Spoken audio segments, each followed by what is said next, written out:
Today's video is all about the good, the bad, and the ugly. Well, really mostly just the bad and the ugly, sorry. These are things that nobody really talks about that you should expect after childbirth.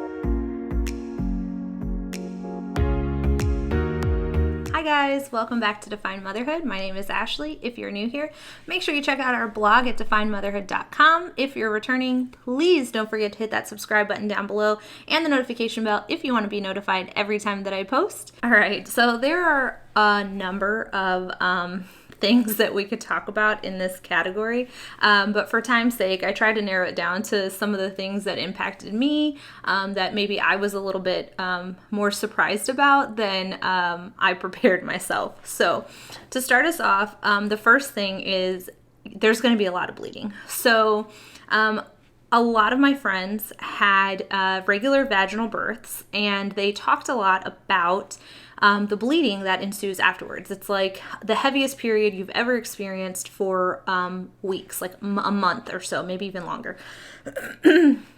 So I kind of was like, okay, I've always had heavier periods as part of like my norm, so never really thought much of it. And then I had a C-section with my son, which if you guys are interested, I'll probably do a video on my birthing stories for both of my children, but ended up with a C-section for my son. With my daughter, we tried for VBAC and ended up with another C-section.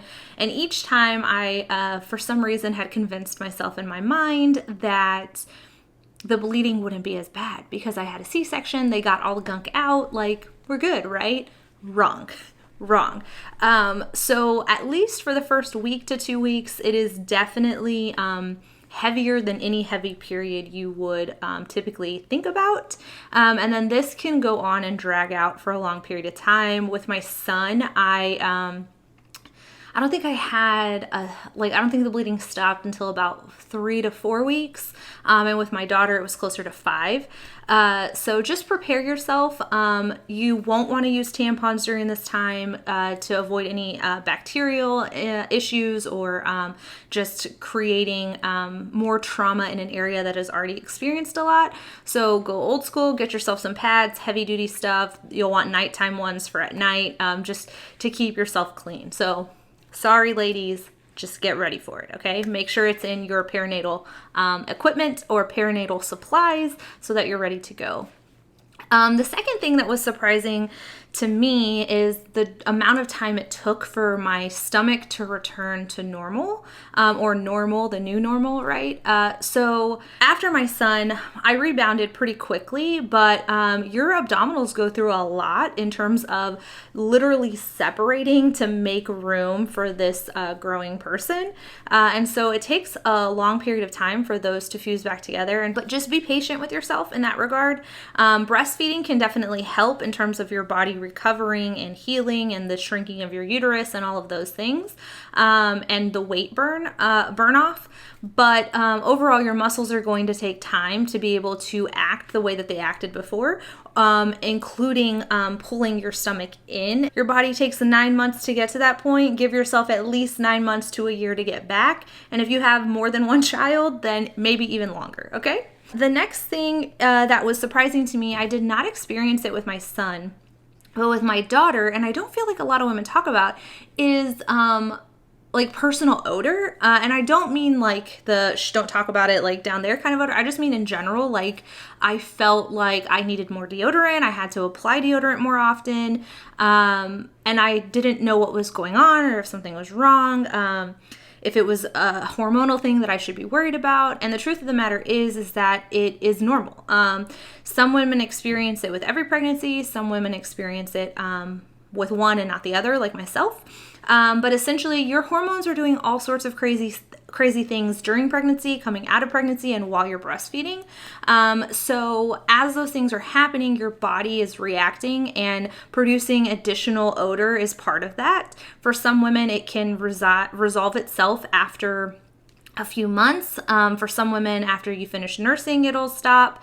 And for others, it can take 12 months to 2 years to finally settle down. Also keep in mind that pregnancy nose that you had can continue beyond birth. And so you just also may be more sensitive to the smells that you're around. So you may not really be as smelly as you think to other people, but it's all normal. It does correct itself and go away. If you continue to see persistent problems, please consult your doctor, but don't be alarmed immediately if you start to notice that. The next thing is hair loss. I have a lot of hair, so I don't know if you can tell, but I have a lot of hair. I'm Hispanic. My hair is just very thick. It's very wavy, textured. So when people told me your hair is going to get thicker and more volumized and, voluptuous during pregnancy, I was like, good God, I don't need that. And it's true. So your hair is definitely healthier, shinier, fuller, all of those things during pregnancy. And then after pregnancy, all of those hormones again start to try to level back out. And so you will see your hair turn more dry and brittle, especially if you are breastfeeding. So you'll see your hair may end up looking a little bit dull, be a little bit more brittle or dry. But also, especially if you're breastfeeding around that 4-month mark, with my son, I think it was closer to 6, but for my daughter, for sure, around the 4-month mark, I started noticing like lots and lots of hair falling out. And for me, it wasn't super alarming because of how much hair I have, but I have had friends who have thinner hair, and for them, it was very scary. If you see that it's not like consistent, but maybe getting a lot worse, and it's progressively getting bad, make sure you consult your doctor. The other thing I wanted to talk about was sex, which is, I don't know, kind of taboo, I feel like, but if I'm not going to talk about it here, where am I going to talk about it? So sex can be something that is uncomfortable initially, and as a woman, you should be able to vocalize that to your partner and to take the steps necessary to ease yourself back into a comfortable and enjoyable sexual relationship. Especially if you've had a vaginal birth, things down there can have tear issues, stitches. Overall, it's a traumatic event that has happened, especially if it's your first child.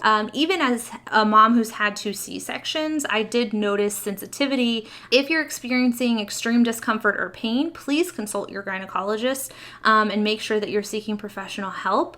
But you will need time to kind of ease back into that and get to the point. And it may not be that a matter of you not wanting to, as much as like you're just not able to get past that, and you need to kind of figure out ways to ease into it. So just be kind to your bodies and make sure that you are communicating with your partner so that you guys can support each other as needed until you work it out. And then the last thing that I really wanted to cover, which is something exceptionally personal to myself, is acne or skin conditions during pregnancy and after. You'll typically experience a pregnancy glow, and that will normally last around the 1st through 2nd trimester, sometimes in the early part of the 1st trimester, and then into the 3rd trimester.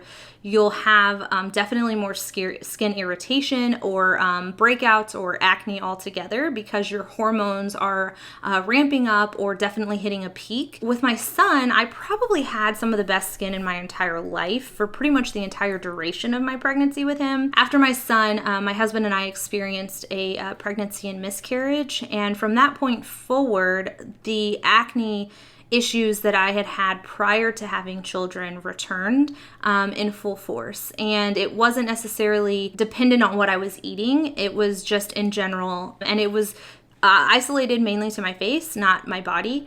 Whenever I got pregnant with my daughter, there was a short period of time where it felt like it was residing. But with her, during pregnancy, my skin became overly oily.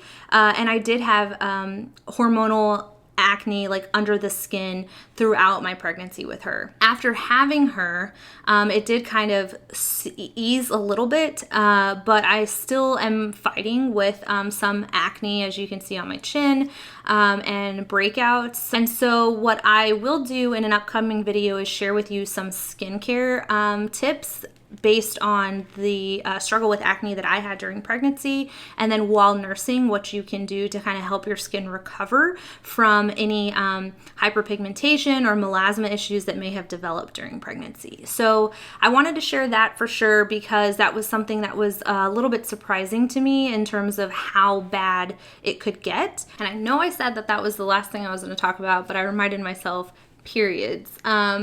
So I had always heard that you won't get your period again until you stop breastfeeding, if that's the route you decide to go, or if you're formula feeding, that you wouldn't experience your period for at least probably 2 to 3 months, because you have to stop bleeding initially, and then, you have to go through a menstrual cycle flow. So for me, that was not true. After having my son, I thought that I was in the clear to not have a period until I at least finished breastfeeding or was close to being done breastfeeding. And with my son, I ended up getting my period literally about right after he turned 3 months, maybe 3.5 months at the most. And then with my daughter, it was the same thing. I actually experienced spotting with her after my bleeding from delivery had stopped, probably around the 1 month mark. And then I started my full period about the 2nd month after she was born. So it came a little bit earlier even than my son. It was just kind of a strange thing. My doctor or gynecologist even told me, for a more overweight patient, that would be something they would expect, but it's really rare for somebody of my size. So just know that breastfeeding is not birth control. So that may be something to watch out for. And in general, just be cautious in terms of getting back into sexual activity if you are not ready or prepared to have another baby. With that in mind, those are all of the things that I wish somebody would have told me to expect after having a child.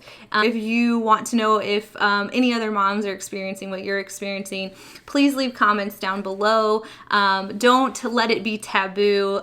Let's talk about it and normalize sharing and understanding what our bodies are going through. Thank you guys, as always, for coming to our channel. Don't forget to check out the blog website at definedmotherhood.com. And if you haven't yet, hit that subscribe button down below and the notification bell if you want to be notified every time that I post. Thank you for watching. Bye.